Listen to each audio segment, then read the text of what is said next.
in America, we're all kind of like, we all need to be individuals and personalities and have all this status and fame and whatnot. And that's actually what's making us depressed, because that's in complete resistance to what reality should be. We're all unified. We're all trying to accelerate technology. A lot of people are like, I'm suffering, I'm depressed. And then somebody's like, oh, cool, you should meditate. And that's the end of the conversation. And that's the only person's concept of meditation. They meditate, they repeat a mantra in their head, they focus on the breath. This sucks, I hate meditation. Now they like, they're screwed. Like anybody who says meditation, they're like, oh, that never worked for me. Welcome to Goals First, the only podcast that combines business, philosophy, spirituality, and politics all in one show. We got a great show for you tonight. We got a very special guest. We have Campton from TikTok, who is, in my opinion, an expert on spirituality, manifestation, and just deeper mental topics that the mainstream doesn't really discuss. That's my intro, but I'm going to let Campton kind of explain himself, what he does, and what his stuff is. My stuff is okay. So, hello, Goals First. My name is Campton. From an early age, I was this sensitive kid. I would always shut down if I wasn't included in other people's activities or friend groups or whatnot. I've always been in kind of special learning schools. At an early age, I was diagnosed with autism, dyslexia, ADD, and things like this. So a rough start, and also in combination with, a raging alcoholic father who imprinted onto me, this disconnect with the masculine energy. I was never able to embody confidence up until, even age 20. So depression, anxiety had always been a theme for me. And that culminated into suicidal ideation. I did not want to live anymore. I did not understand if this reality sucks, like this is existence, like I don't want to be here, this is awful. That's just how I was ideating my life. And this got worse and worse and worse. I had jobs, and this is a whole story. I'm just trying to nutshell it here, but struggle with depression and anxiety. And around age 20, I was in this minimum wage kind of grocery store job. It was eating away at me. Why am I doing this job to live a life that I don't want to live? I have no direction forward. So I ended up actually getting suspended from this job for accidentally selling cigarettes to a minor. And this is because I just didn't care about the job. I was not IDing anybody in the Scottsdale area. Everybody is old, over the age where, I've never ID'd anybody. And this dude that it was a cop sting operation. Oh, God. Yeah, where they sent in this kid to like trick people, or not trick people, but to see if they're IDing. This dude had a full mustache, looked like he owned a business, and sold cigarettes to him. But I got suspended, and I ended up quitting because I was just suffering too much. And I said, I'm going to take the money that I've saved up and try to figure out my mental health.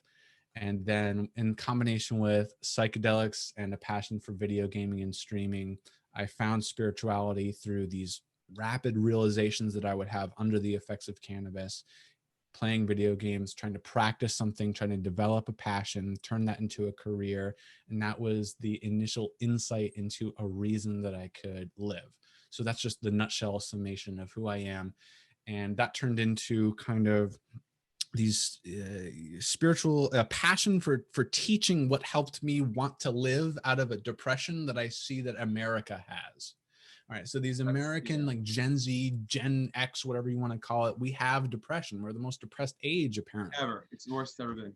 Absolutely. So I figure this initial, like, maybe I've cracked something here. Maybe this is worth it. So I went into Discord chat rooms, tried to spread that message. It worked for people who did not do the substance. So I realized, oh, cannabis actually gives me insights that are effective to people who are not on the substance. This must be real.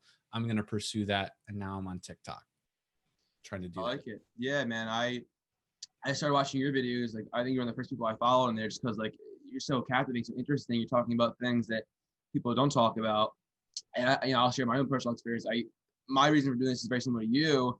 I never got to the point where I was like suicidal, and I guess as far as you kind of dwell into the negative realm, but I wasn't getting what I wanted. Like, I wanted to be very social. I wanted to have lots of friends, and people were just rejecting me because my social skills were poor. Now, taking the social cues, in hindsight, I think it was me almost just like not wanting to change, like me realizing like, hey, you're talking too much and being annoying, and rather than saying, let me recognize it, is like, fuck this guy, I want to keep talking. So it got to the point where I'm like, dude, I want to have friends. I want to have relationships, and this is ridiculous. And I started really reading about things. Like I read the book How to Win Friends, Influence People. I started listening to hours and hours and hours of content of how to get girls, how to make friends. And I got such a fundamental understanding of it where like I skyrocketed beyond my friends, and not in a bragging sense, but like I really fundamentally understood these concepts because I was applying them correctly. And I was even explaining them correctly to friends, very similar to your message board story. So it kind of, made me think, hey, I should probably share this. So I just wanted to throw that out there. Like, I get where you're coming from. Like, it was such a genuine thing of wanting to share what you learned to benefit other people. Yeah. Well, so I just want to dive into the questions. What do you think? What's going on? Why is everyone so depressed right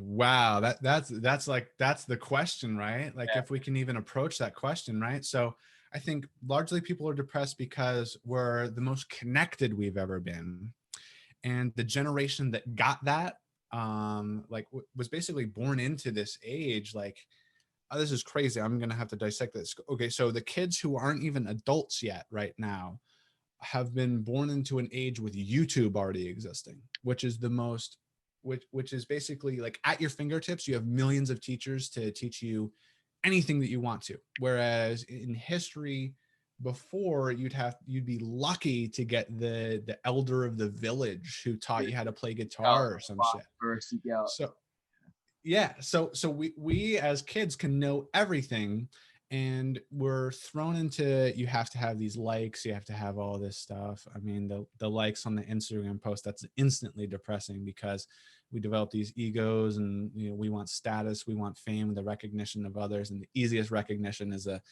thumb up on a website. So that's one. And yeah, I don't know, like, what do you think? Like, that's just my initial thing, is like, we have the internet, and you are available to everybody's opinion. So how could you ever establish your own who am I before Who am the I? world is trying to tell you what you should be? Yeah, I mean, it's exactly, you're being molded into someone you're not. I think like what's causing it is the fact that everyone's doing the opposite of what you talk about. It's like you talk about meditation, spirituality, and connecting, dimension stuff, like really complicated ideas. And the average person, these ideas are insane. Like I get it when you talk about things like different dimensions and the variety of things you talk about. People, these are just foreign concepts to people because they're on the screen all day and they don't meditate, they don't practice mindfulness and things like that. So people are so disconnected that I think that nothing's real. That's what I've noticed. Like lately, everything's backwards. Nothing's real. What's wrong is right. What's right is wrong. And like, especially for like young girls, they're saying these unrealistic expectations projected onto them because you got like wet ass pussy video being dropped, and then young teenage boys watch that and they think, oh, that's how girls should behave, and they want their 13-year-old girlfriend to behave like that. So then it's like this vicious cycle that just keeps going, man. I don't know. What do you think I about mean, we that? were never subject to the world's opinion when in the 80s or whatever, right? Like, it was just, you were born into your neighborhood, you had fun, you rode bikes, you did all that stuff. But now we have phones and screens and access to the entire world at an early age, and no time to develop individuality or anything. So I think the depression, like, why are we sad when we have everything and every opportunity? I think it's largely because of our education system. You're forced to just remember things that you don't even want to know at Yes. an early age, and you're said, you better get an A on this or you suck. And that's our parents telling us that because that's where they grew up. So these kids who are succeeding, like, I think Gary Vee basically like just shat high school and shat all this stuff and just didn't even like care about it, but he's one of the most successful people.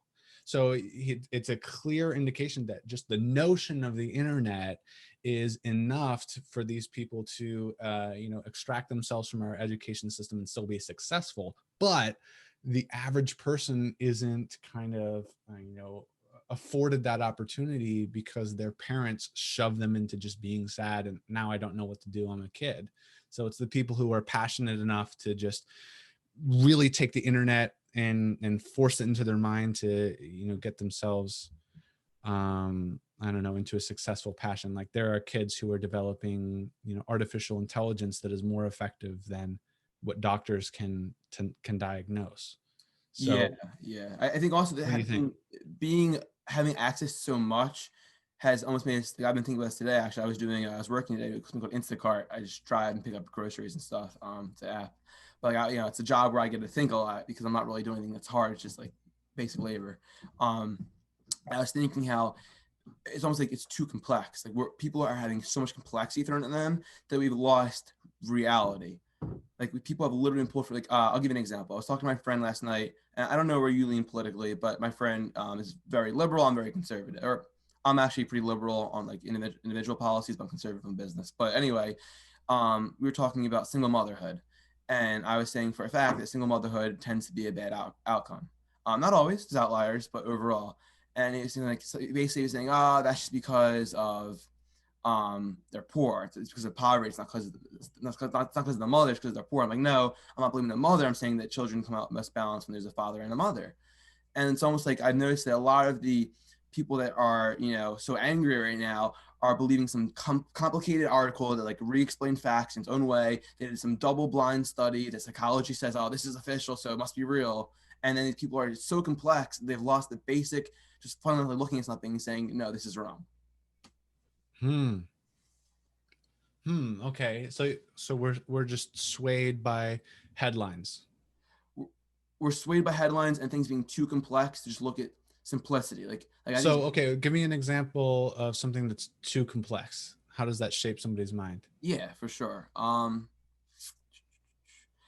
I would say with more complex jobs right now, people get really good at the school thing we were talking about, where like you're a good repeater, you learn information, you spit it out, but along the way, they don't learn the communication skills, the interaction skills that you need Hmm. to manifest like a real good career. So they become this like they're so smart and there's complex concepts, but they lack the human connection. So they're not even in reality in the sense that they just everything is just these concepts of the concepts instead of the fundamentals of I know this skill, let me talk to you, do this job, make connections. Like, people are just being pulled away from the basic cores of human nature. So it's ego first before teamwork. Whereas if we were teamwork oriented, then everybody would just provide their piece of the pie instead of I'm better than you, I need to rise. Yeah. Are you saying that kids from an early age are set to this status standard I and think trying to they're be pulled better pulled than into it. No, they're pulled pulled into into it? it. That things just like we've lost our ability to just be to use our instinct.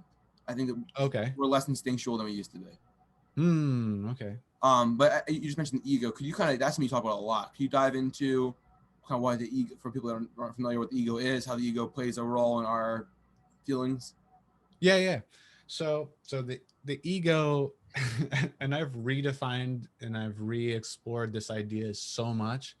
My my furthest developed idea of this is it's the this mind character that we identify with. It's the pain that develops into behaviors to defend our disposition. It's the thoughts that we give an identity to. It's the victim mindset. Just as far as I know, I mean, like I have this jerry-rigged version of psychology. It's just useful enough for me to come to my own novel conclusions to heal my pain. So it may not be the most accurate, peer-reviewed definition, but that's okay because I think it's a useful framework regardless. So the ego sort of at an early age starts to develop. Your parent says you suck, you're not worth it when you're doing your best and you're innocent and you're just expressing your natural self. So that causes you to develop mindsets and behaviors that kind of resist your natural way of being, which is your gut instinct, your heart, your intuition and whatnot. So if you're told at an early age that your intuition, your gut feeling, and your heart are wrong, then you're really you're screwed because that's your only internal guidance to evolve yourself. You're always going to keep up this web of, oh, but what does this person think? What does my dad think? What does my mom think? I need to be this, I need to be that, instead of this thing that I want to be. That's And exactly what I was saying earlier about the over complexity. That's exactly what I was trying to say earlier. really okay. So then decades of this behavior of strengthening the habits to resist being yourself develop into, I guess we'll call it the ego. And then when you spiritually awaken, you're like, I am the observer of thoughts that gets to influence what I think. Usually, what I think about is just automatic. I'm not trying to be negative, it's just the way that I'm used to being. So, spiritual awakening is kind of reorienting your relationship with the function of thinking.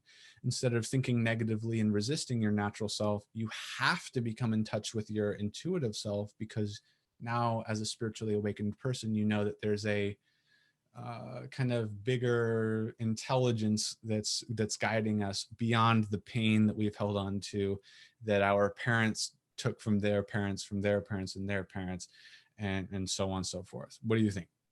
Is Yeah, I that mean, close or? yeah, you summed up better than I can, to be honest.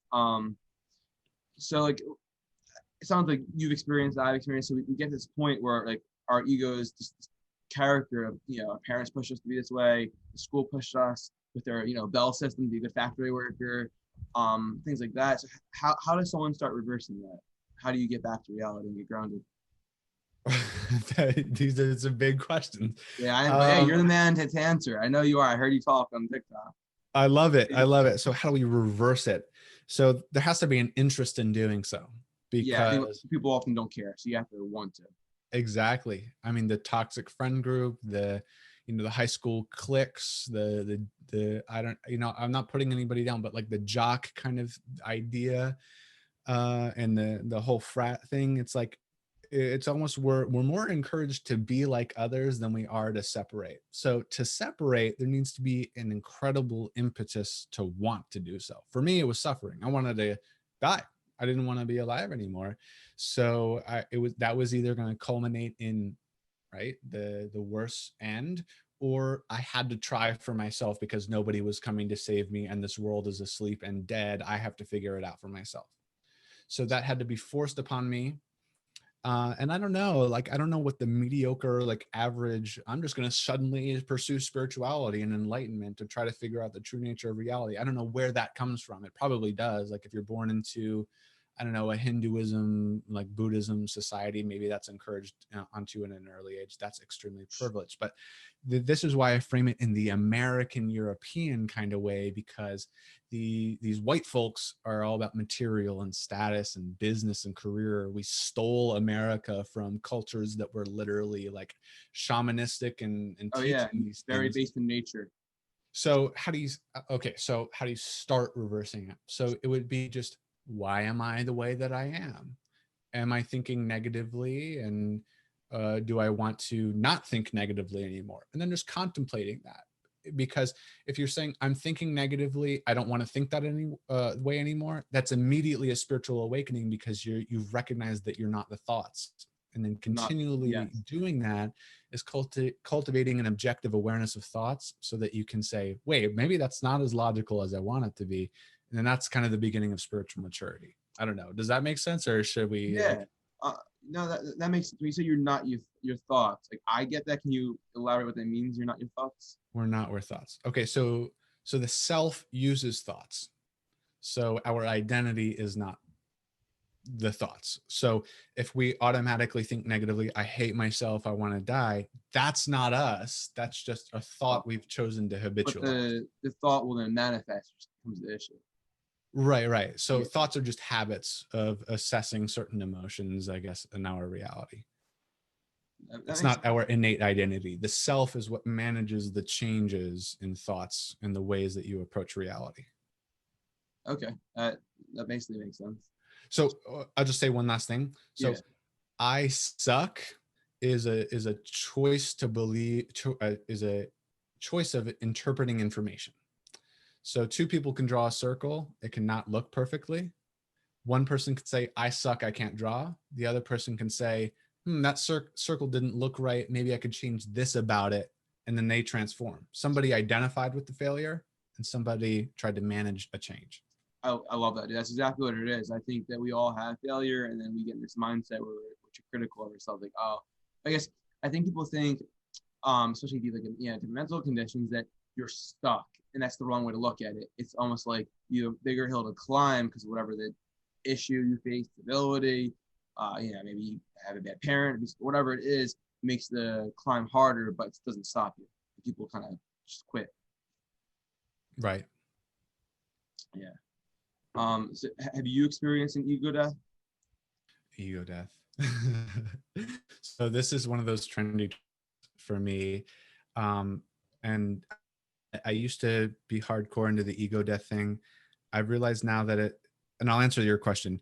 Uh, I see it as a psychological transformation because there can be an ego death moment where you realize the thing that you thought you were falls away suddenly. And that can be a psychedelic, a meditative, a yogic event, or initiated by, just any contemplation. Wait, why are things the way that they are?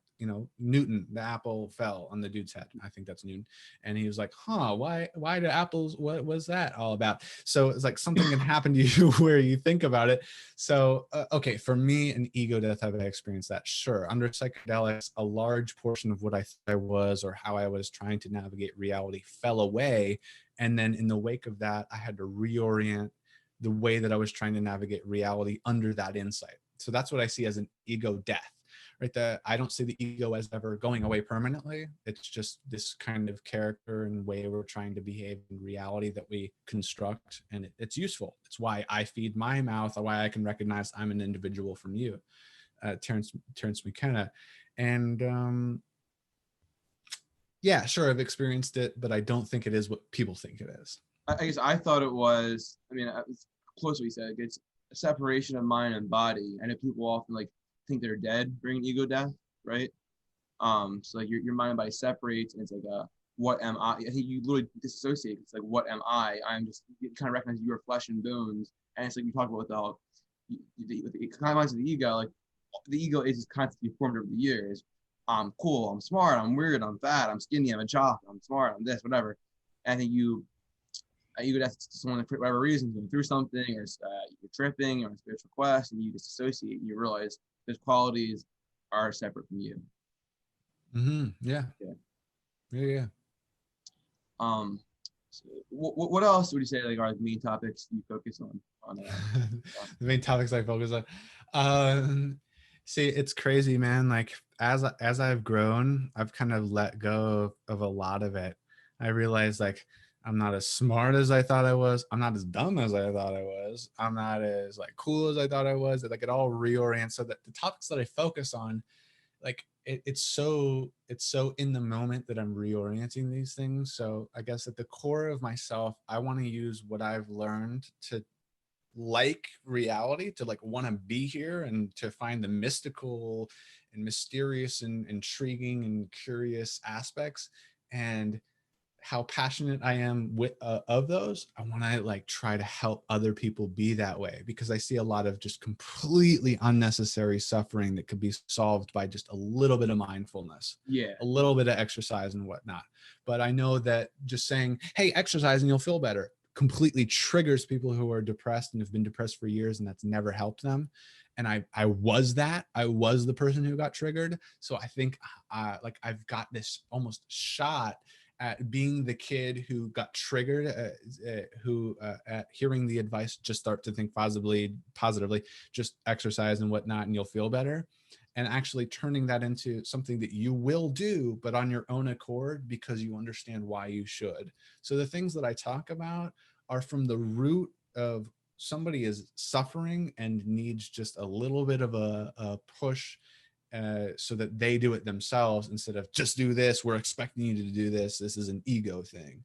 So I don't know. Does that answer it? Yeah, for sure. I mean that's you mentioned that plus you added. I love that, dude. It's like I think people get stuck. That's kind of things what I'm putting out. Like I want to give, the way I phrase it, I want to give people that aha moment where it finally clicks. Because think about, let's say someone who's morbidly obese. It's not like they don't know what the issue is. They know they should eat healthier and exercise. It's not they don't know, but for some reason they're not taking the action that would save their life. And an alcoholic, do you think they don't know the solution to stop drinking, or a drug addict? They know, but for whatever reason, there's not. I mean, maybe but I guess the ego thing. Like for every reason, people are doing these behaviors that are damning them. They just don't want to stop it. Right. Yeah. What do you think that is? Is that It's society largely. It's the people around them. The people around them aren't wise enough to connect with them where they are before they're advising them.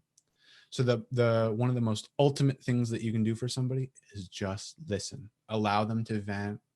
Say, yeah, or don't even say anything. Just like really hear them. They are in pain. That's their reality. A lot of people hear their pain and just jump into the advice and completely ignore how that person is feeling in the moment. An empathetic person, oh, okay, they, you give them a hug, you don't say anything, they cry, they feel better, they don't feel like they were wrong for venting. A lot of the people, they vent, they feel wrong for that. But I don't know. It's that's kind of the my life mission is to figure out what that is, Yeah, why somebody is suffering, and what can I do at any step of the way to raise their energies so that they want to change themselves. I like that, the raise the energy. I think that people get almost like a, I don't know how accurate this is, but a low vibration when they're negative. They literally are at a low vibration versus like, I've been on my grind, I've been working hard, I feel better, I've been meditating, and I feel at a higher vibration. Literally, I think that that's almost why people are not motivated to change because they feel low, you know. But like what you described, bro, I have done exactly that. Where like people come to me with these issues, and I'm just trying them do this, do this, do this, because like I'm very logical in how I think, and I realize they just kind of don't do it. They don't listen. Um, any advice for someone like me who wants to help somebody who's in a really depressed, sad, lower state to help them get out of that, or is listening all I can do? Well, listening's not all you can do. You just got to be the raddest dude to them, and the raddest dude isn't going to be the one who's trying to advise them, trying to fix them, trying to change them. It's just be like, hey, let's hang out, let's whatever. And how it doesn't always have to be about their problems. I think this is something for me is when I spiritually awakened, I was like, everybody needs to know this. Every single situation that I need to involve myself in is giving this person advice. I realized that that's never the play. You just want to be a cool ass dude. You want to use your stuff for you, and then that transforms you into a vehicle that people are attracted to, and they're attracted not to your advice but to just how you are. And you start to ask them questions. All you're doing is asking questions because at the end of the day you just want them to get to think. You want them to think and consider why. So advising them, they're just going to resist that because they already know, right? You said the alcoholic already knows, this person already knows. So when you're receiving somebody and you're asking intriguing questions, you're making them feel valid as a human being, and then it's up to them to like think about that cool question that you asked later when you're not talking, and that'll help them. And this is something that I'm still trying to figure out myself, like, because I want to help people. I immediately know what this person needs to do, but it's just it's never worked out to try to force that into what the conversation is about. It's Yeah, just about being a really good listener and asking really good questions.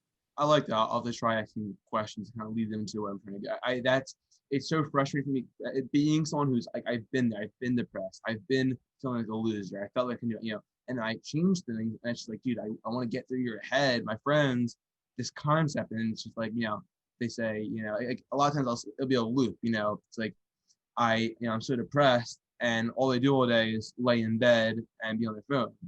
And it's like, dude, exactly what you said, that you know what to tell them, you know what they should do to fix the issue. But if you just say, do this, they're not going to listen.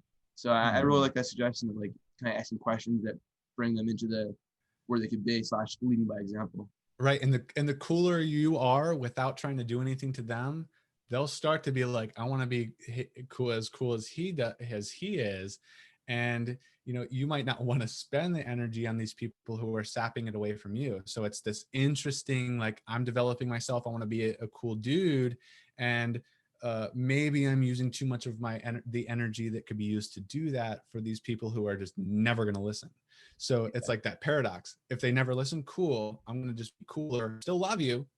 But the cooler I am, oh man, you might want to catch up. And I'm not saying anything to you, so you're not going to resist who I am. That's facts. But my roommate, he's going through some stuff right now. He had a really bad sleep schedule, like just insisted on working Uber and overnight. Like he had to do it from 10 p.m. to 4 a.m. God knows why. It's like, dude, come on. Like, every excuse in the book. Oh, I make more money then. It's easier. Just like every excuse just to avoid having to do a real job, basically. And eventually, like every day, bro, I was hounding me for it. Like, bro, just please do a normal schedule. You'll feel better. Make a schedule. Stop being messy. And eventually, it was just like everyday same things. I just gave up. And I was fixing my schedule at the time too. And I was getting up earlier. And they literally, within a week of me getting up earlier, he started getting up earlier. So exactly what you're saying, bro. Like, Wow. Can you, I guess, elaborate more on the term you said earlier, the observer? Like, how can someone explain to the viewers how they can be an observer of their own consciousness, their own thoughts? So it requires a lot of mindfulness. So essentially, meditation isn't just time to shut off your thoughts. It's a time to like just get your brain. It's time to intuitively understand why you're thinking what you're thinking, why you are in the situation that you're in, how to maybe reorient that by looking at your thoughts without trying to change them, without trying to avoid pain or run away or avoid fear. So being the observer is noticing your the thoughts that are usually automatic, that are assessing the situation negatively or feeding into frustration or feeding into anger. So when you're meditating, you're noticing all of those things. And then during the day with mindfulness, you're noticing that tendency during the day, right? So meditation is a focused act of understanding why your mind is the way that it is. And mindfulness is kind of the upkeep of realizing that during the day. So you're just observing your thoughts, you're disconnecting from somebody insulting you, you're not taking it personally, you're just trying to figure out how to operate that more positively. I mean, it's really hard because there's so much nuance to it. There's so, like, people have different life scenarios, different things to be aware of and whatnot, but the most common thing is, you're practicing something, I guess, and then you fail over and over again, and then you say, I suck. But then when you're on the spiritual journey, you got to say, wait, no, I don't suck. That's not me. That's just, I'm frustrated right now. I don't need to identify with I suck. I just need to continue to practice, because that's the only thing that will make me feel like I'm better at this thing. So that's being more observant. That's being the observer instead of identifying with an emotion. Does that answer it? Yeah, dude, that's stuff I was looking for. Yeah, I think it's that ability to be the observer. Say, yeah, I am. Let's say you get caught in traffic. You got to be able to say, like, hold on, is this really worth freaking out over? I am angry, but this anger is not me. I'm not gonna give this person the finger and have a temper tantrum. So Exactly. Yeah. Well said. Yeah. yeah, I think that was a good explanation. Dude, how old are you? You said the whole thing happened. You were 20. It started or whatever.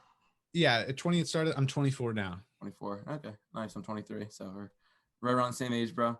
Cool. Same gen. Yeah. So I gotta say, you're probably the nicest person I've hit up for the podcast. Like, everyone's so professional and so businessy, and like, you're like, yeah, sure, man, I'd love to. Like, even I got busy the one day, I missed the first time we set it up, and you were so nice about it, man. So like, thank you for being such a nice dude.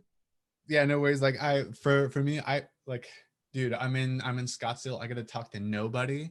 I'm just recently coming out of my shell and trying to talk to people. So to get like to come on your podcast to talk to somebody who's actually in the same like field, same passion, same, I guess, gen now, we know, Yeah. is amazing. Like, it's awesome. Like, I love this, it's cool. You too, man. Yeah, thank you. Really. Thank you for coming. I think that, like, dude, people sometimes don't believe it, but like, I believe you too. I really do this to help people. Like, I really have had these epiphanies, these moments, like, fuck, dude, if I knew this 5 years ago, I would be so much better off. I really want people to understand these concepts that I just took me so long to get. Absolutely. So, I guess the next thing I'm gonna dive into, then we'll kind of end it with a few more things. Can you start explaining? So, if someone wants to get, they heard this podcast, like, oh, this is great. I need to start. I need to stop eating McDonald's every day. I need to whatever.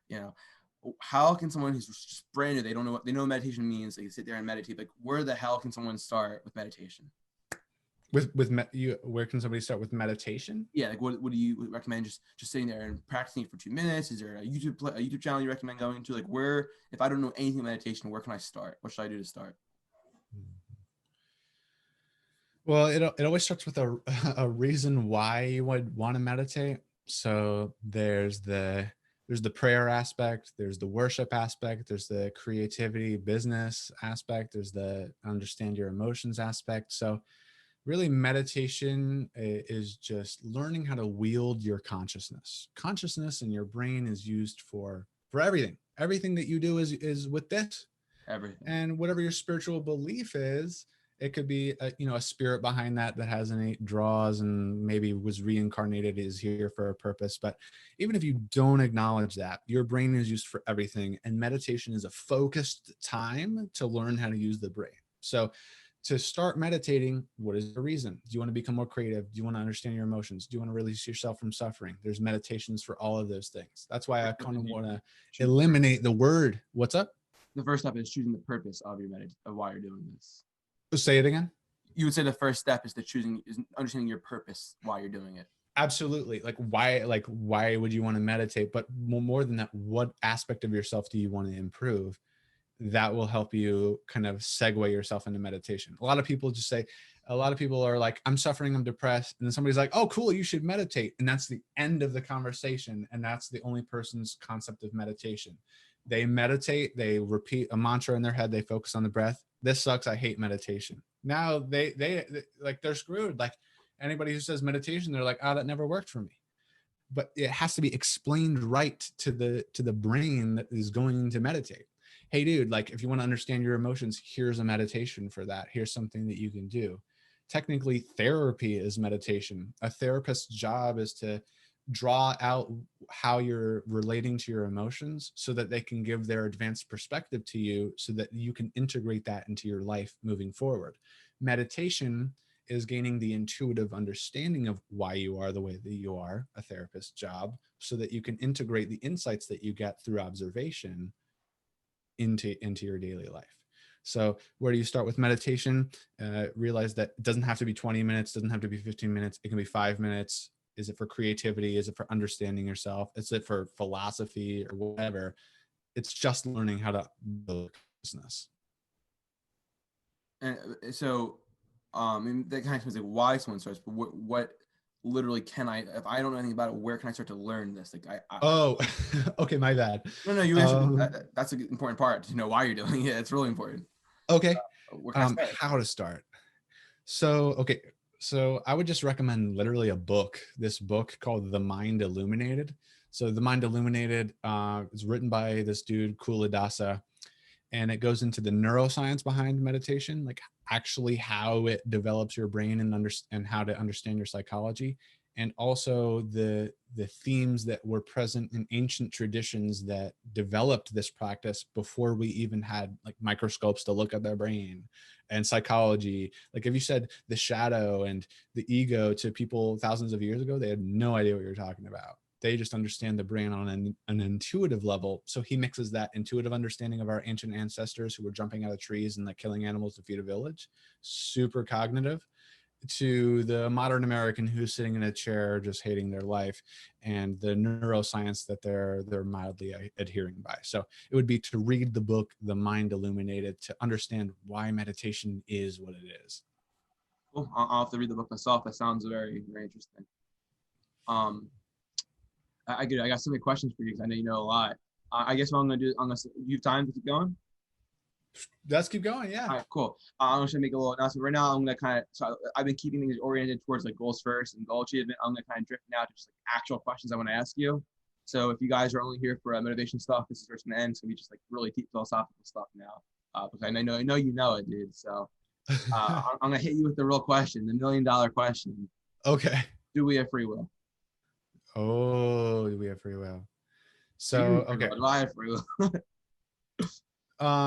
So my answer to this would be, okay, so I think, and I'm not studied up on Sam Harris. Do you know, are you familiar with Sam Harris? I know who he is. I'm also not studied up on him. Okay. I know who he is. Perfect. No, that's good. So it's my understanding that our will is not free from past circumstances that influence our next decision.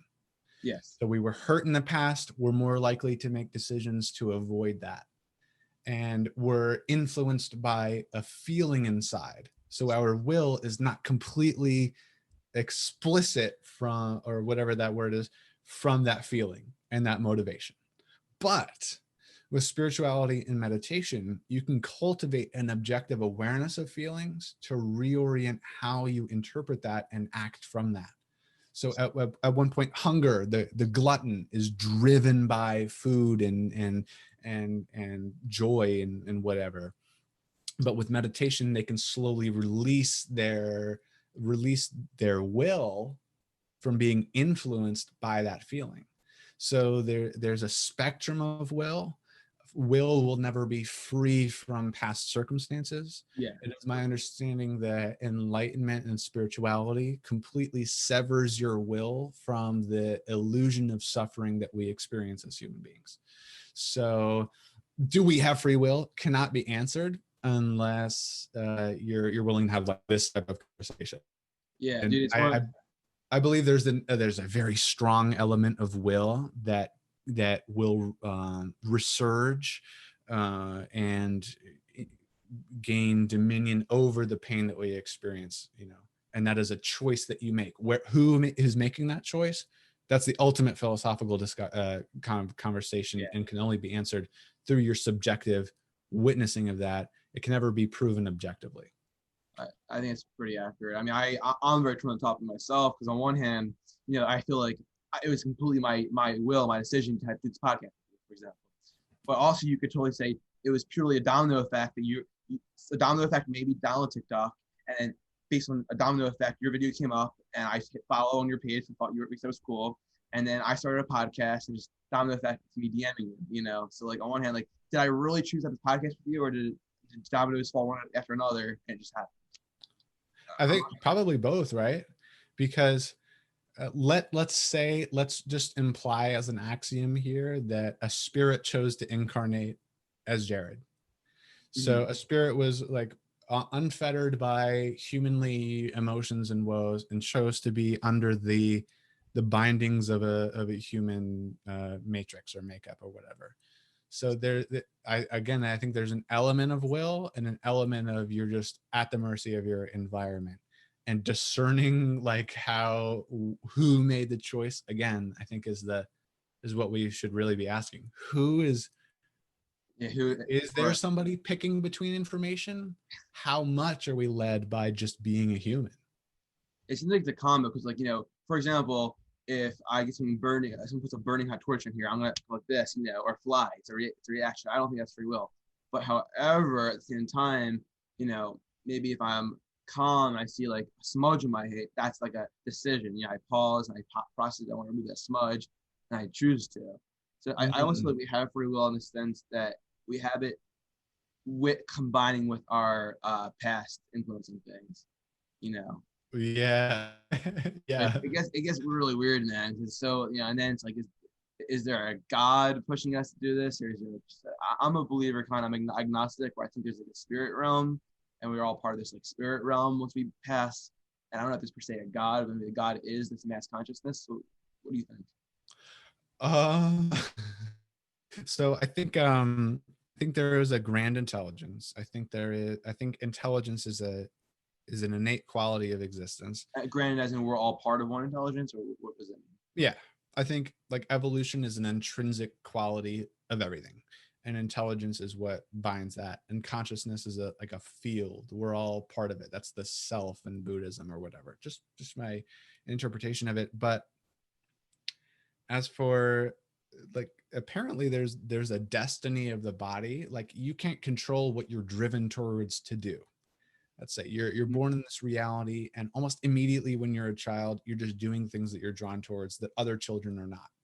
Yeah. And I think in a spiritual way of interpreting this, there's no way to say if that's strictly DNA unfolding in a deterministic universe, or the influence of a spirit over DNA, which is driven towards certain things. And who is it? Is it the spirits that is driven, that shapes the body? And there's no telling. But I think that if you release, if there's a will to release your pain and to heal yourself, and if all pain is healed, and if you're as strong as your spirit, then I think the destiny of the body is inevitable. You will complete your mission. You will do what you're destined. Do we all have missions? I think learning is an intrinsic part of our reality. So I think service is also mentioned in a lot of these spiritual traditions, like the ultimate experience of reality is coming to a certain wisdom and then giving that to somebody who's early in the process, maybe years before they discovered it themselves. To me, that's the ultimate blissful feeling, is for somebody to go, oh, before the years of pain that I had to experience to get that myself. Yeah, So I feel like that is the closest thing that I can find to meaning and purpose, is to give something that I learned or earlier on to somebody. yeah, I agree. I mean, then it gets into super. So like, I actually thought this really deeply. I have. So like, it's something called, I think it's either waves or strides. It's some kind of term for like how much you change the world. Okay. So for example, let's just call it waves. You know what I'm thinking of now. I know I'm using Do I know what? the term I'm trying to describe here. I don't know the term for how much you change the. No idea. All right, so let's just call it waves. So, for example, Bob the homeless guy in the corner put out less waves than Donald Trump into the world. Okay, Donald Trump changed more things. He influenced more people than some random homeless guy. For good or for bad, I'm not gonna get into that right now. But Trump did a lot of influence.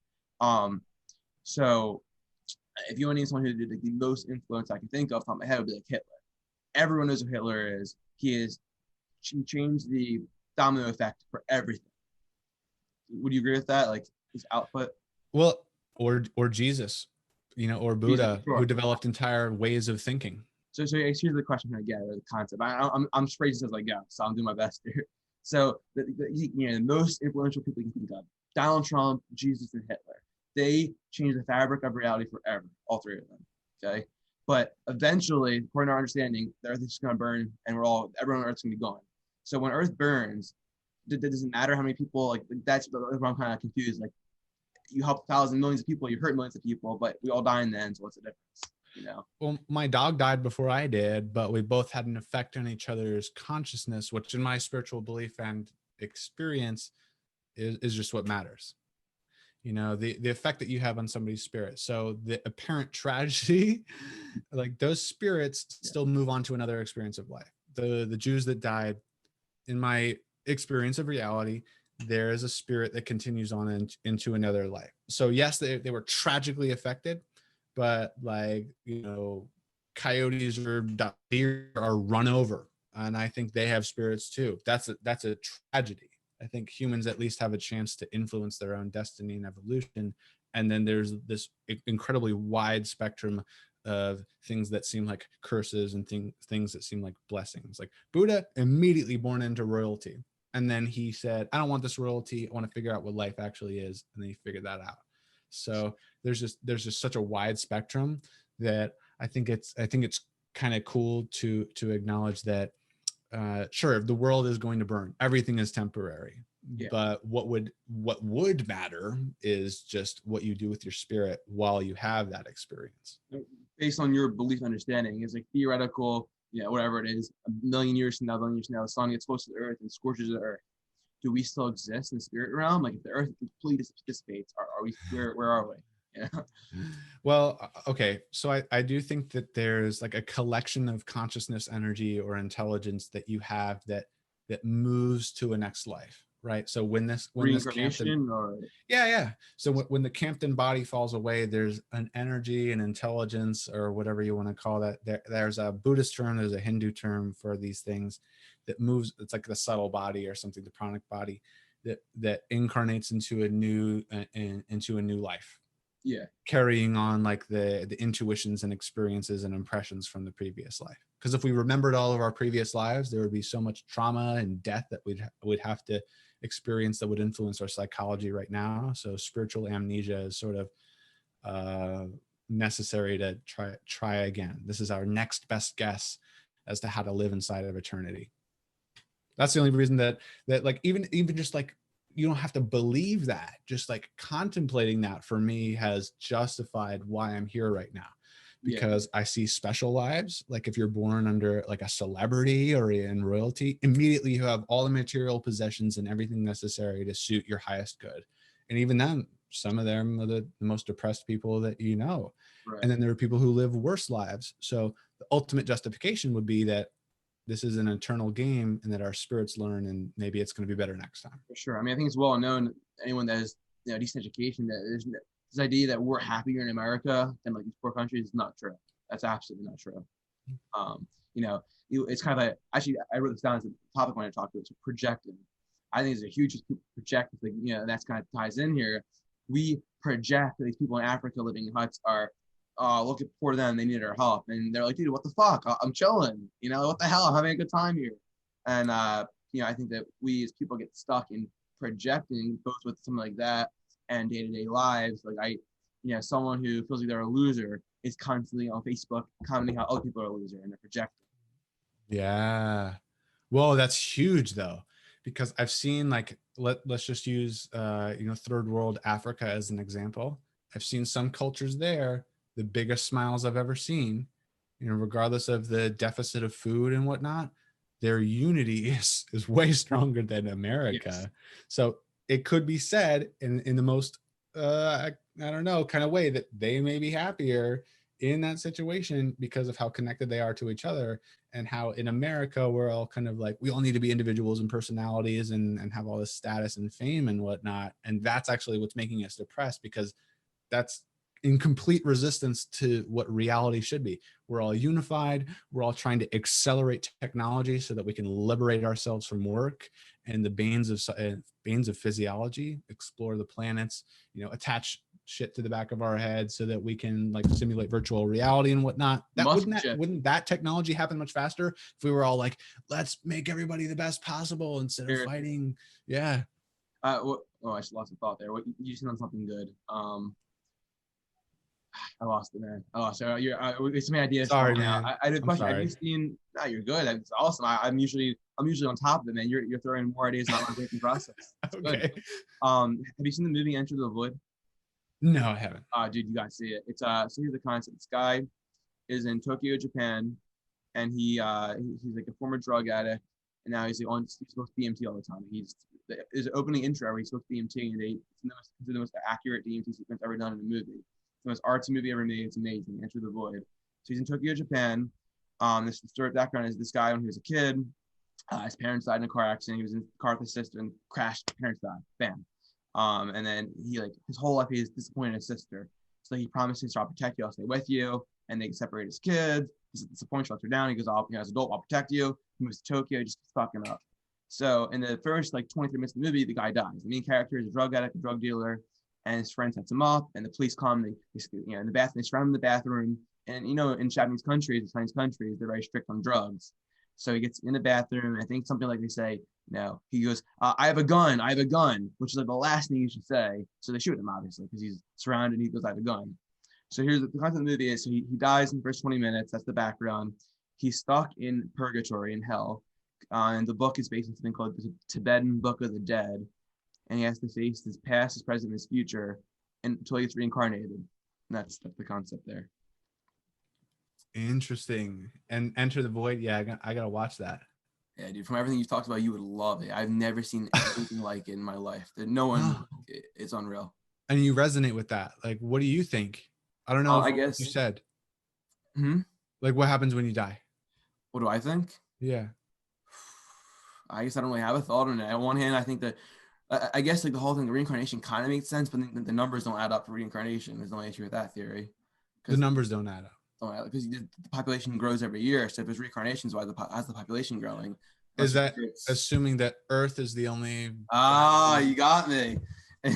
Well, I got you. You're right. Isn't that the next clue? Like the Earth is the only bastion for life. Okay, so then the question would be not that I got you, but like, do aliens exist? Yes. So I guess you're right. I was thinking micro. I was thinking just like the Earth. You're right. Okay. But I'm glad, because now like you should think about this, because I've thought about this every second of my life. And I don't tell a belief that I don't try to embody. It's not like I'm like, okay, tarot cards or astrology or whatever. That's cool. That was probably a science that people figured out. So I don't write it off immediately. I could be like, crystals don't exist. They don't affect us, like tarot, whatever. That's BS. But I'm of the mind that our ancestors were probably way smarter than my ass. So I need to figure out, I try to like figure it out the way that they did, reinvent the wheel or whatever. I can't write anything off. Aliens, yeah, probably that exists. If that's at minimum, then this whole realm of other stuff, there's no way that in my 24 years I could have ever contemplated enough to firmly decide something or what I believe. And that's what our world, I feel like, is kind of saying, like, you need to choose a belief. You need to be Christian, you need to be Buddhist, or you're crazy or whatever. And atheists need to be exercise or whatever. Like, I don't know. I just don't think we have ever thought enough to decide about these things. I agree. What is your thoughts on religion? Like, I used to be so against religion. I used to be one of those people like, dude, obviously it's fake, it's stupid. And as I've gotten older, my view on religion has kind of transitioned to, this was a story written to give people a more moral framework. I do think that what we're seeing right now is, without religion, people are becoming degenerate, and quite literally degenerating, getting stupider. Women are immoral, men too, both genders. But like this whole women empowerment, like, racking up the body count 20 for a guy or for a girl is not empowering. That's degenerate. My view on religion. So I feel like they're all pointing to themes of what would liberate us.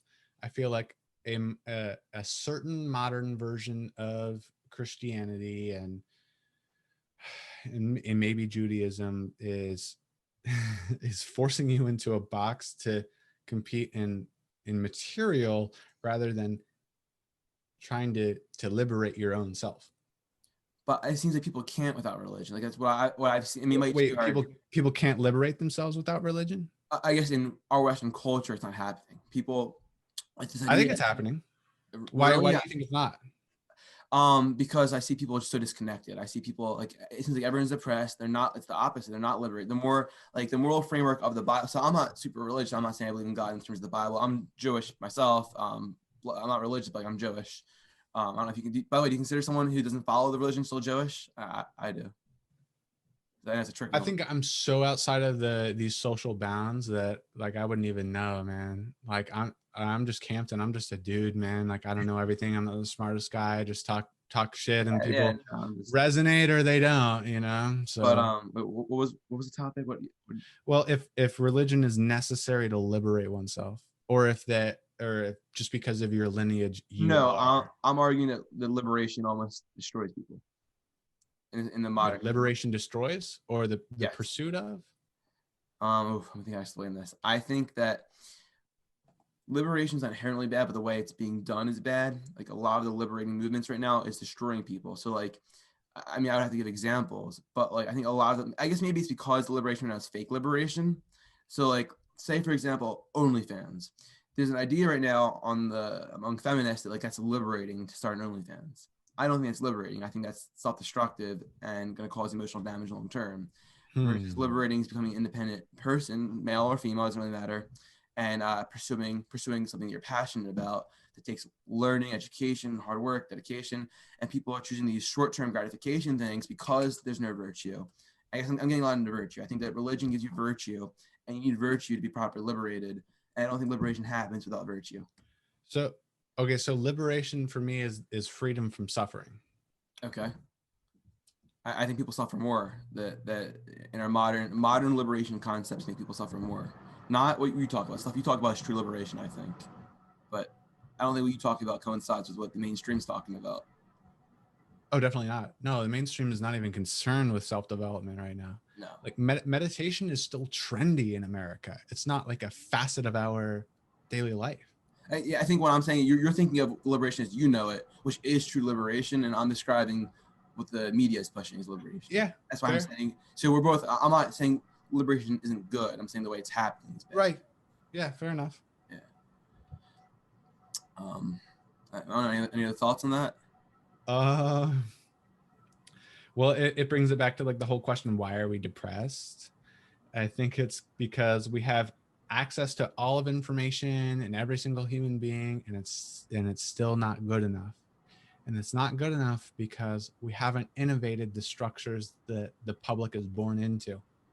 And our parents are still in pain. They haven't figured it out. Nobody has it figured it out. Our government works way too slow to fix things that we already, like, the minimally awakened spiritual person, or even hippie, if you want to go that far, Mhm. has ideas that are probably a little bit better for humanity at large. It's just that humanity at large is not in that mindset and wants material, wants capitalism and whatnot. And this is where we would get into things that would trigger a lot of people. Some people are saying that capitalism is good right now, is awesome, is the best we've ever had, but that socialism might be the next step when the dominant psyche changes, when humanity at large is empathetic and willing to give their money over so that everybody as a whole can support the species, instead of like, I earned what I earned, nobody like, I need to hog it all for myself. Like, there shouldn't be debt if it was the best system, in my opinion. And I know nothing about economics, but if there's debt, then that means an investment at large was not returned. And that's usually through the effect of a person. The Yeah, effect of a person generates value.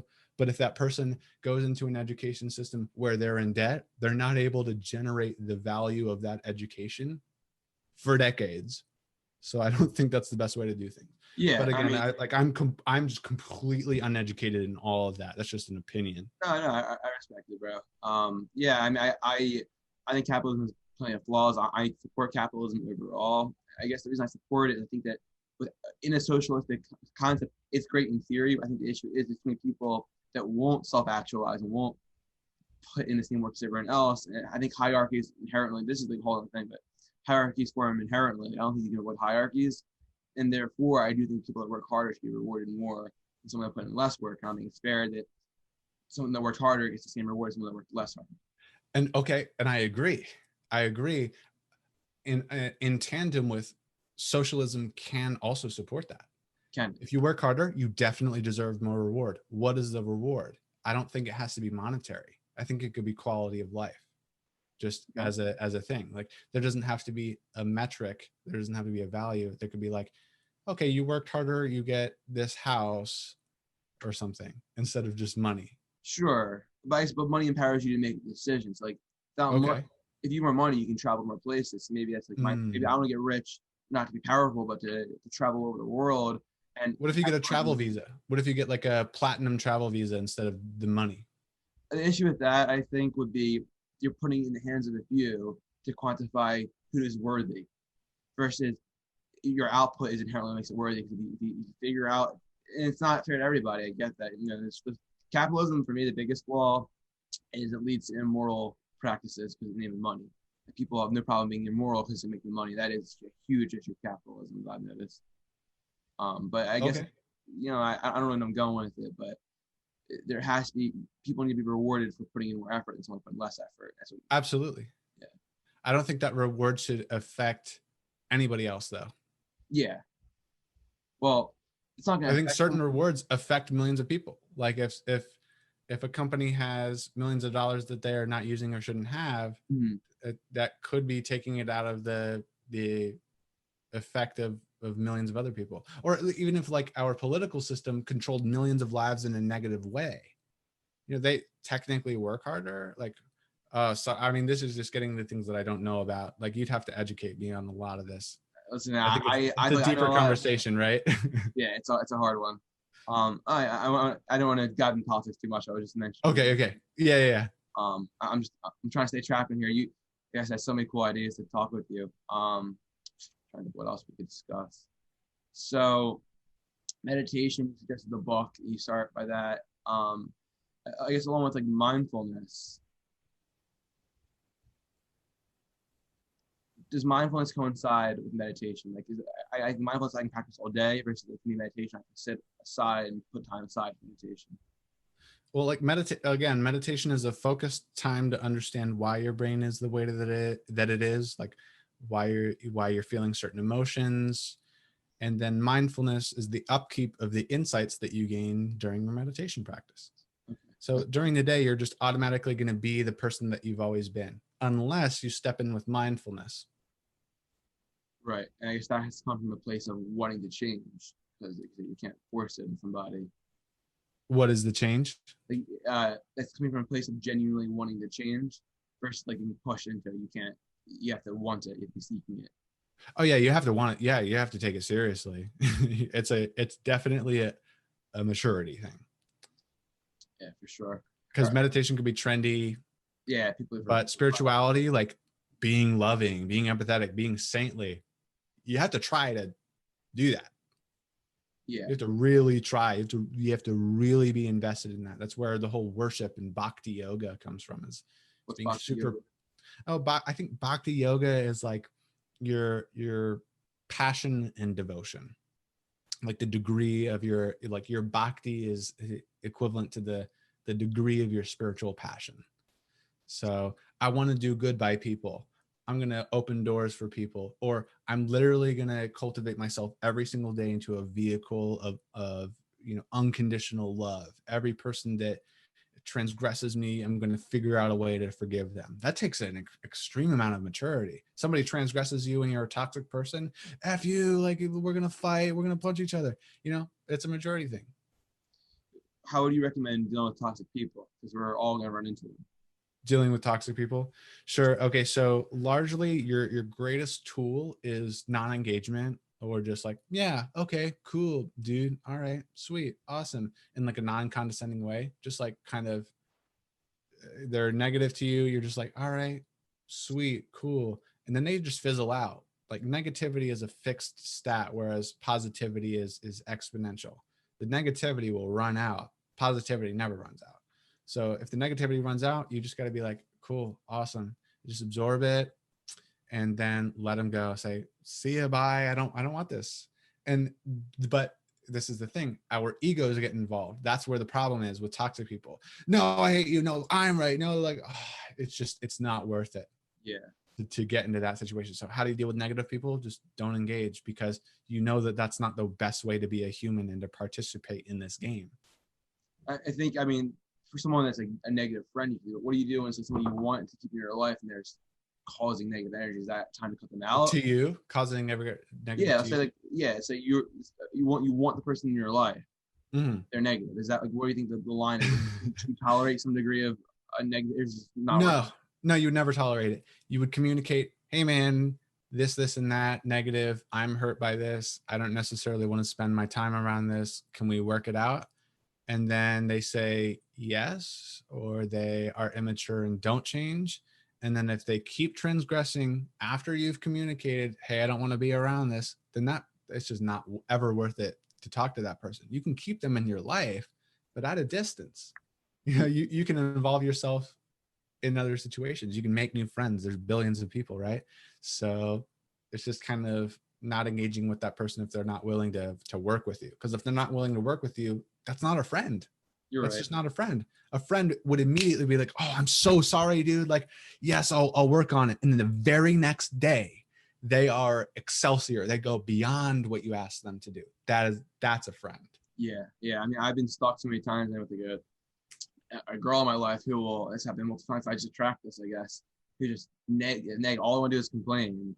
And I just have this in my head. I'll get through them, help them, but it's just like nonstop issues and then projecting onto me, and just like always not being worth it. I think you're right. Someone that's true and genuine, they would want to do this right, and not be causing negative energy in someone else's life. They would hate that they hurt you. Yeah. Not be like, okay. yeah, for sure. So but what, I don't think anyone wants to hurt somebody. I think they're people that are putting out bad, are they confused? Well, that's where the conversation comes in. I'm saying after the conversation, they hate it. They're not going to immediately recognize it. You have to talk with them first. But if they keep doing it, it means that conversation that you had didn't impact them enough. They didn't care enough. They didn't. Yeah, that's all that means. Is that you had the conversation. I'm hurt. They didn't recognize the emotion. They didn't care. They still did it. They fed into themselves. And sure, that's confusion. That's where we want to step in. Hey, here's how you could change. But we can't change people. Again, we can only be the example, right? Yeah, I like that. I like that you keep going to that. I think that's important to be the example. I know from my own experience, like nothing works better than leading by example. And even with TikTok, man, like I started, I was so concerned about what's trendy, had to hashtags and stuff. And I started just talking, just saying what was true, what was real, and free flow, like similar to what you do. And like it's more rewarding. People engage better. Yeah, absolutely. Any questions for me? You question. don't have to. Let's see. Just, yeah. We covered a lot. Let me think though. Let me think. Yeah. Man. So is this what you want to do? Like you want to be Mr. Podcast Man or? Honestly, some form of content creation. I don't really know, to be honest. I also am developing an app right now, so I'm working. I want first I want to be rich, not to be rich, but I think being rich is a means for me to help people. I think that if I'm rich and influential, I can help more people than if I wasn't rich and influential. So I do want to be rich and powerful, but for a good reason, which is Mhm. I think I can do the most net positive with those parameters. Okay. So I don't really know, man. If the podcast gets bigger and bigger, I'll stick with it. Maybe the app idea that I'm working on will go big. So I guess the answer is I love content creation. I like editing videos, like being on camera and talking and helping people. And like the way I describe it is really giving people that I want people to hear the aha moment that I had. I was like, shit, if I knew this 3 years ago, I'd be so much better. I just like when I see people suffering, I want them to have that same click. So however the means I can deliver that is, that's what I'll be doing. So maybe it's the podcast, maybe I'll make short films. I don't know. How about you? I'm like, again, TikTok is just my best guess of what to do. Like I listen to Gary Vee, seems like a smart guy. Like he's a winner in this field. So TikTok, blue ocean, get a lot of organic reach, talk to a lot of people, and then use those people to gain experience about, my deepest mission which is to bring spirituality and the modern science and mix them together to liberate the depression that we're experiencing, because that's what I went through. The depression that I had is the same depression that I see in millions of people Yeah. that are causing like a downfall, a toxic sphere of this world. So that is what inspires my mission, to awaken as many people as possible. If that's through TikTok, cool. Probably going to do a podcast, probably just going to figure out ways to grow the message and whatnot. I'm about to travel the country in a camper van Oh, to that's like cool. culture myself and Hey to man, if you're in culture PA, myself. come visit me. Oh hell yeah, man! That's the goal, is to meet all these people that I've met online. Like this is the coolest shit. We would never have met if it wasn't for a computer. Bro. So Yeah. I'm gonna go through the country in a camper van, culture myself, figure out who I am. I kind of want to live life for myself too. So I've had to let go of the mission a lot. So my mission, what I want to do, I mean, not necessarily. I don't need to be an influencer. I just need to influence people at all, and that doesn't have to be through the internet. Things used to go viral just because, hey, do you know this guy? It was word of mouth. That's still the most effective way to like sell things, is word of mouth. Yeah, So yeah, I agree with that. I'm doing a little bit of the cliche route. I just think this is effective. That's why I'm doing the content.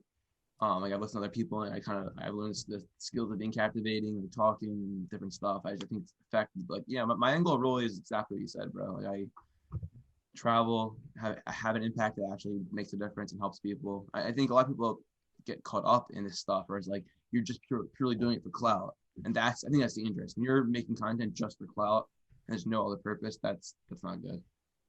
no. It's not good for you. No, it's bad. It's whole other thing. But when are you doing this traveling? Spring. Yeah. It's cool because TikTok has afforded me the opportunity to instantly meet my audience. And then in that audience, they've supported me enough to like get this van. So it's going to be You mean insane. there's a GoFundMe or? No, like through DMs, like you want to have a conversation for $30 here. Somebody is like, oh my God, like you've transformed my life so much. I want to give you a very large sum. And then those large sums and those small sums or whatever, they combined into the ability to afford the van. Was this So, people DMing you, or is there a service? well, so I do a live stream on TikTok. Yeah. And then from there, they're like, yo, I loved your live stream. How can I pursue you outside of this? And then we DM with each other. And then that turns into like, how can I compensate you? I got you. Yeah, that dude. That's actually one of the large things. What's up? I'm doing a podcast. You gotta wait 20 minutes. Come with where? No. What was I saying? Sorry, roommate. No, it's okay. Yeah, it's like so I realized that it's not about follower numbers. It's about the emotional depth that you make with people that you could potentially give value in exchange for money with. So money is Oh, like, I know I was going on. So yeah, so I noticed that there's a guy. He's considered very right wing, right conservative, and Nick Fuentes. He's a political commentator, and I got into his show because I agree with a lot, not everything, but I agree with a lot of what he says, and I was like very interested in seeing like someone who's labeled on Google a Nazi, right wing extremist. Like, what does this person really stand for that's labeled that? Is it true? So I started listening to him, and like, for example, it says he's a neo-Nazi, and his view. I'm Jewish, and I've listened to his views on Jews. I don't feel they're that hateful. His views on Jews were like something like, basically we need to ask why we're not allowed to ask questions about Israel. That was his view. That's all it was. Like, he wasn't saying I hate Jews. He wasn't saying anything bad. He was just like, why is this topic shunned from being discussed? That's suspicious. So I was like, okay, like, I get why they labeled him that way. I disagree with that. I think he was just trying to ask a question. But anyway, the point I'm trying to get is his podcast is very big in Christianity. He talks about being virtuous, not drinking, not smoking, not doing drugs, not being a degenerate, essentially. And he gets people all the time who send him hundreds of dollars, DMing him like, you saved my life. I became a more religious Christian because of you. I stopped drinking because of you. I became a better father to my kids. And she's like, unbelievable. This guy is labeled a neo-Nazi, white supremacist. And I'm watching the live show. I've seen it. And people messaging him saying, you literally saved my life. I'm still a father to my children because of you, because he's preaching Christianity. And that would be what I would love. Like you were saying, how people just, I think you get rewarded if you truly put out good. What you're doing, whatever people want to say, they want to say. But if you're truly, your intent's good and genuine, your energy, the energy putting out's good, I think you get rewarded by society. 1,000%. Like, if you impact somebody enough, they will figure out a way to like help you back. Yeah. Do people want to help you when you impact them? That's right. Yeah. Yeah. I mean, I guess let's keep on the grind, bro. I think we're doing something. We're starting small, but that's right. And we're just kids. We are kids, bro. Like the adult version of us, man. Big time. Seriously. Yeah, bro. It's true. We're just kids figuring things out, man. Like we're doing it. That's the message to anyone listening to, like, just do it. Just freaking do it. And no one knows what we're doing. I'm not a professional podcaster. I just bought a microphone and bought a camera and I started doing this. And it sounds like you just kind of decided one day to start explaining what you understood. Right. Yeah, man. Yeah. Just dive into it.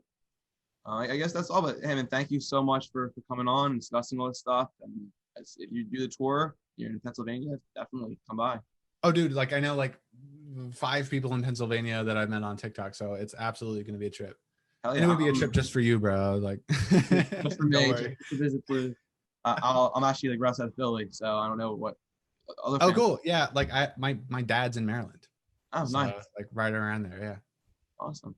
Yeah. Well, I'm gonna end it there. Thank you so much for coming. You want to shout out like your TikTok or anything? Yeah, I'm at Camptonian on TikTok. Follow me there. There's a link in my bio to get everywhere else. You can join my Discord community there. That's about it. And dude, thank you so much. This was awesome. This was a blast. Like, this was my favorite podcast I've been on so far. So, thank you, man. I'm yeah, honored. Man. You want to spell out? I know some people listen on the audience and watch the video. Spell out the username. Okay, so it's at CAMPTONIAN at Camptonian on TikTok. Awesome. I just know some people listen, so I want to make sure you get anyone that enjoyed what you said, wants to learn more. You got just hundreds of these cool videos explaining stuff that like captivates me. I'm so fast paced, like it's hard to get me captivated, but I keep making what you're doing. Thanks again. Thanks, man. Yeah.